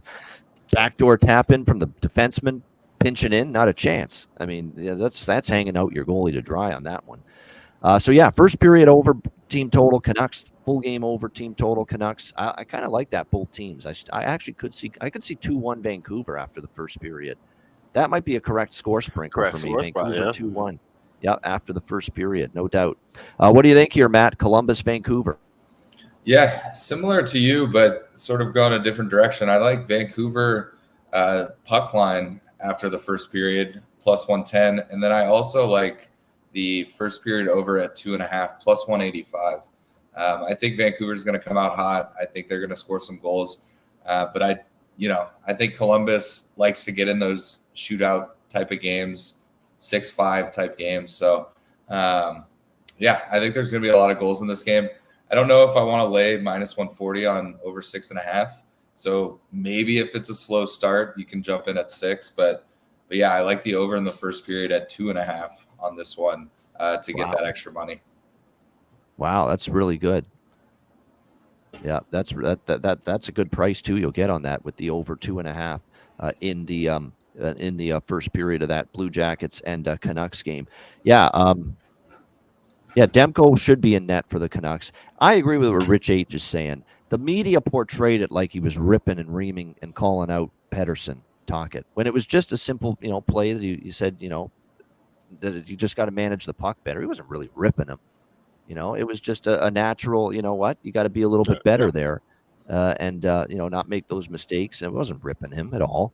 But the media makes it sound like that. And I like what he said to the media. You guys we're playing well. We're having a nice season. You're just looking for negativity. I agree. That's probably what they're looking for. They're bored stiff. Those Vancouver writers. They have to praise this team every day pretty much with the way their season has gone. They want to find something negative to write, because negativity and controversy sells and gets clicks. And that's why they made a big deal of it. What do you think here, Zach? Blue Jackets, Canucks. Yeah, I don't really have much on this game, to be honest. It doesn't really interest me with the 14 games that we have on tap, so something that I'm just going to stay away from. Yeah, prop-wise for this game, like I said, anyone you take with Sillinger, Shinikov on that top line, that's worth a look. Voronkov's heating up again for the Jackets as well. For Vancouver, like I said, don't sleep on some of the players that are outside of the main cogs like Besser and Pedersen and Miller. Pius Suter is red hot. I don't know how you don't bet him right now. Playing on that second line, Mikheyev on the top line, Garland and or Dakota Joshua, Höglander. But my main one is Suter. Suter's got the hot hand at the moment for the Vancouver Canucks. No question about that. So we'll see how it goes tonight in that one. All right, final game. It is Alex's Chicago Blackhawks taking on the Calgary Flames. It is Calgary minus 330 or 310 rather. Home favorites, 6 the total, shaded to the under. So we've got Alex's favorite team head to head with Zach's favorite team here tonight to wrap up the Saturday slate. What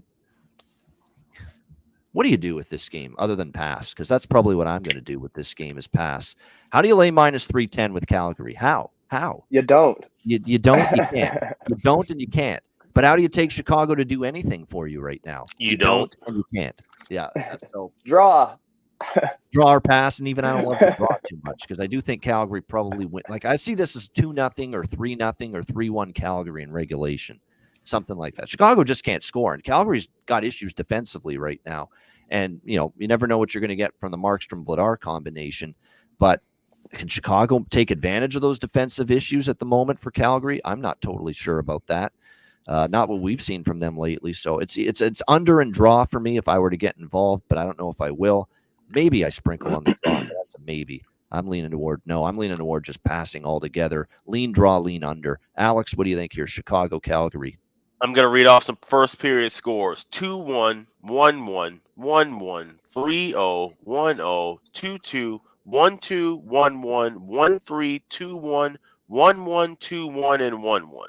Last 13 games of the first period has gone over with quite a few goals scored. And that's even the last meeting, which took place just about 20 days ago, 1-1. And we're talking about a Hawks team that was still kind of scuttering offensively. So give me the first period over. You can get it as cheap as $1.18 at FanDuel. Also give me both teams to score the first period.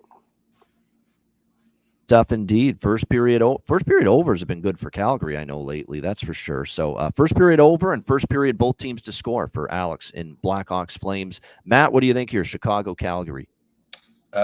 Sorry, it's now 4-0 Boston. So again. It's been awful. I'm surprised Erickson didn't get that. Was a horrible goal for Erickson to give up. Horrible. Yeah. Went right under his arm. You got to stop those. And his confidence is shot. I'm surprised Torts didn't yank him there. Yeah, but different goalie starting the second, probably. Yeah. That would be my guess as well. I was just gonna say pass and move on, but after what Alex just read, I'll jump on the first period over. I mean, how do you argue? 13 straight in the series, first period over. Hard to deny that. Yeah. So that'll be my only play. Don't like the sides here. Maybe, if I don't know. I was going to say maybe Chicago goes up 2-0 early. You grab the Flames like at a decent price, but maybe Chicago gets the win. I don't know. There's just too many question marks. I'll take a Blake Coleman prop. It's been lucky. Him and Stefan Nason, whenever I come on the show, one of them, is bound to score. So maybe a prop there, but don't really like this game. That makes multiple of us. Although at that first period over, I could get talked into that, seeing that it's 13 straight. Just help us out. Or it could be 2-0 Calgary, but try to help us out, Chicago, with this in the first period. Try to help us out. I mean, Calgary's not exactly the 90s Devils right now defensively. I know you got injuries galore and you miss Connor Bedard dearly, but this is not the 90s Devils you're playing tonight with Calgary right now, who look like Keystone Cops at times in their own end lately. So we'll see if Chicago can do anything about it. What do you think here, Zach? Chicago, Calgary. Yeah, I agree with everything that you guys have said for sure. I think I'm just going to lean towards that over 6 total. I think that's a pretty good price plus money. I think there's going to be some goals. I know that they've been struggling to score, these two teams, as of late, but I think it's a perfect matchup for both of them. And honestly, I wouldn't be too surprised if Calgary pissed this one down their leg, kind of the direction that they're going, trending into the All-Star break and coming up to the trade deadline, and they're definitely going to be sellers. And I think someone came out with a statistic that they've got to win at like a 700 rate to make the playoffs or something. So they're pretty much out of it, in my opinion. So, I wouldn't be surprised if the Hawks maybe got a little confidence back tonight, but I'm just going to stick to that game over of 6. All right, over 6 for Zach. Yeah, John Massey thinks Calgary going to fire the puck at Mrazek's chest like it's last season. Yeah, maybe. It may be. The Calgary Sternums, they can show up on occasion. We know that all too well. Hopefully tonight's not one of those nights for that. What a show. Great stuff. Is Blake Coleman out? He is, it looks Yeah, like, he is for out. Calgary. Yeah, Didn't he skate is out today. for- They're more likely going to be out. Yeah, Greer out, Dubé out for we know what. And so Sharon Govich, I do like Sharon Govich. Zary and Coronado are going to have to step up with no Blake Coleman if he's out. So maybe look in those directions. I mean, I think if I'm gonna take a chance on anyone to score for Chicago, it's the captain, Nick Foligno. Right now, I just get that sense it's time for him. I think maybe to score tonight with his team in dire need of some offense. Why not him? The guy that should be the pseudo captain, the guy that should be the captain of this Blackhawks team moving forward. Great stuff. What a show. We thank, of course, Alex, great job. Matt, great job. Zach, great job. Zach joins us every Saturday. It's good to have Matt and Zach be able to be on the same show together as well for the first time. And we thank everybody for joining us. 248 live viewers. Hit the like button. We appreciate it very much. And make sure you sign up. Patreon.com/IceGuys, just $10 per month. Our daily card, sides, totals, player props. We will have the daily card, by the way, posted for the 4 p.m. Eastern games and beyond. Okay, so we will have those. I will make sure I get the card posted by then. So for the Nashville, Edmonton, Buffalo, San Jose games, and then all the night games, we will have the card posted. Sides, totals, player props for this Saturday card on the Patreon page. So patreon.com/IceGuys, just $10 per month. Goalie charts, totals charts. We've got bonus videos and shows that we'll be recording during the break that will be available just for Patreon members as well. And, of course, we got many Patreon-exclusive live betcasts on the way, February and beyond. We had our first one the other night on Thursday, which was a ton of fun, and those will be exclusive to Patreon. So make sure you sign up. Your $10 per month signing up and subscribing at Patreon helps keep the show going. So patreon.com/IceGuys, just $10 per month. And make sure you check out the store. The sale at the store isn't going to last too much longer. So make sure you get involved, get your gear, get your Ice Guys merch, iceguys.myspreadshop.com. Yeah, just 2 days left, today and tomorrow, to save 20% off of everything at the Ice Guys store right now. We've got all of your Tylander merch. We got all the draw season merch. We've got all the regular standard stuff as well. So you can grab that right now over at iceguys.myspreadshop.com. That's 2 days left for 20% off. iceguys.myspreadshop.com. All right, it is Bargain Bin Special of the night time. Alex, what do you got for Bargain Bin on for this huge Saturday? Yeah, so we're going to that Vancouver-Columbus game, and Rich H pointed this out. Vancouver's a team that likes to get things rolling and score first. And you mentioned about Elias Pettersson. Didn't necessarily get chewed out necessarily. Just got, kind of reprimanded and let know, hey, those are, mistakes you can't make. And he's had a really good season. This is a guy who I knew would kind of bloom and blossom when he was, drafted in his first early years. He was going to be playing at a superstar kind of level. We've seen him emerge to that. So I think he steps up and in early. So at plus 1,000, give me Elias Pettersson, first goal for Vancouver tonight. That's my bargain bin special. Right. Wow. Elias Pettersson, Vancouver, first goal after a rough night by his standards the other night against St. Louis. So I like the angle. He's going to want to play better. Elias Pettersson, first goal of the game, plus 1,000, 10-1 for Vancouver. Bargain bin special of the night for Alex B. Smith. Matt, what do you like for bargain bin wise? Yeah, as I mentioned earlier, hoping tonight's the night Dallas finally rolls a team. And given that, I like Wyatt Johnston over 1.5 points, plus 350. Looking at his last 4 games on that line, 2 points, 0 points, 3 points, 0 points. So if you're feeling real spendy, 3 or more points is plus 800. If Dallas really routes them, it's not the craziest thing, but I'll stick with Wyatt Johnston over 1.5 points, plus 350. All right, Wyatt Johnston over 1.5 points for the Dallas Stars, plus 350 for Matt Robinson with bargain bin special of the night. Zach, what have you found in the bargain bin? I'm going to the Jets and Leafs game here, and I'm going with Josh Morrissey, anytime goal at plus 500. Maybe get him back on the score sheet with a big goal at home, big game, and hopefully some help from the back end. I like it. There you go. I like that look for sure. Josh Morrissey plus 500 for the Winnipeg Jets for a bargain bin special of the night for Zach Urban. My best, not my best bet, my bargain bin special of the night for this Saturday card. I like the way he's playing. He's involved. He's had chances, and I think he feels he owes the team. Whether he thought maybe it was just accidental, and maybe he just didn't know the rules of the suspension, and he just and that's why he ended up getting the suspension for sports betting. But I think he kind of owes the team, and he's playing like it because he's been very good. I know he's only scored, I think, just the one goal, but man, he's had chance after chance for the Ottawa Senators. We're taking our betting buddy Shane Pinto for the Ottawa Senators tonight as my bargain bin special of the night, plus 380 at BetMGM. So a really good price there. Shane Pinto, I've been impressed with his game. And like I say, I think he feels, look, I fucked up. Got suspended for 40 games. It's time for me to make up to it. He's got the contract now, and he looks like he's playing with a purpose right now for Ottawa. So Shane Pinto, Ottawa Senators, plus 380 for my bargain bin special of the night for this Saturday card. All right, best bets to wrap up this show. This is really our last long edition of the show prior to the All-Star break. We're going to have a bunch of shorties pretty much later this week as far as length of show. Alex, we'll start with you. What do you like for best bet?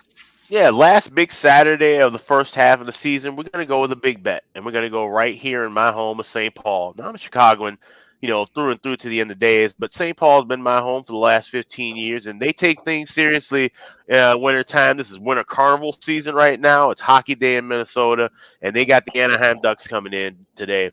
Team they beat 10 in a row, the Minnesota Wild. They show up on hockey day in Minnesota. The record, and I got it a little bungled up, it's 13-2-1. In the 16 all days for Hockey Day in Minnesota, but they keep things close. For the last 5 meetings between the Ducks and Wild have gone past regulation. So give me the same game parlay. Minnesota Wild money line tied with the regulation draw plus 644 at FanDuel. That is my best bet for this big Saturday. Wow, and that's a big best bet for this big Saturday. That's Minnesota money line and the draw plus 644.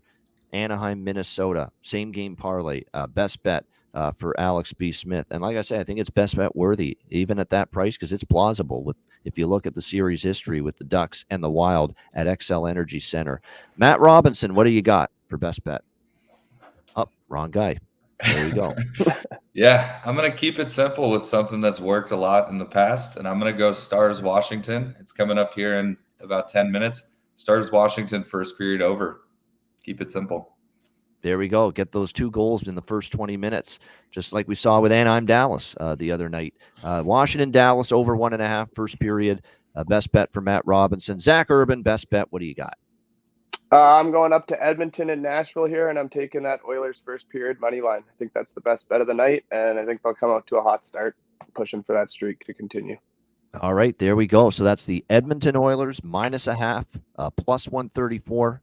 Is about the best price you can get with that first period puck line. Edmonton Oilers for Zach Urban with his best bet on this Saturday slate as they go for 16 wins in a row. That's a wrap. A great show. Thanks to everyone for hanging in there. You know what? To be honest with you, the fact we did not clear the 2-hour mark is impressive for 4 guys on the show and 14 games.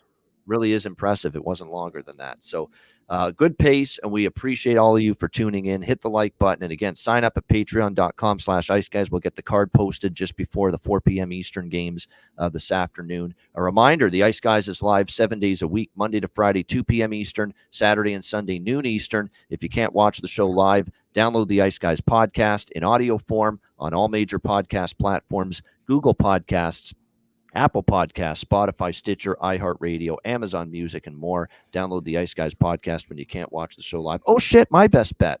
Oh, yes, of course. I almost forgot to give my best bet. Thank you. Mr. Dum Dum here is. I've made some mistakes today. I don't know what's going on. Like I said, I slept okay last night. I don't know what. It's a long show, man. Long show. It's a long show. That would be the explanation. And you know what, probably too, is, I was very much undecided on best bet. I felt I could go in a bunch of different directions here with this slate. I just got that sense. This is a very tough spot for the Vegas Golden Knights tonight. It's a really tough spot. They've had a nice little last 2 games of this road trip. I think Detroit gets them tonight. I like overs in that game too, but I'm going to go with Detroit here, minus 130 against the Vegas Golden Knights. Let's go with the Red Wings here at home. I think they'll get a nice crowd tonight with the Lions. Everyone's excited about the Lions playing in the NFC Championship locally tomorrow. So I think Detroit gets it done. Red Wings minus 130 against the Golden Knights for my best bet. Now that'll wrap up this edition of the Ice Guys. We appreciate everyone joining us. Again, these Saturday shows are fun. They're extensive, but we do it because we love to do it, and we want to be here for the hockey better, and that is you. So we thank everyone for joining us, and a reminder, make sure you download the podcast whenever you can't watch the show live. For Alex B. Smith, Matt Robinson, and Zach Urban, I'm Ian Cameron. Have a great Saturday. Enjoy the games, and good luck. And we will be back tomorrow on Sunday, noon Eastern, for another edition of the Ice Guys.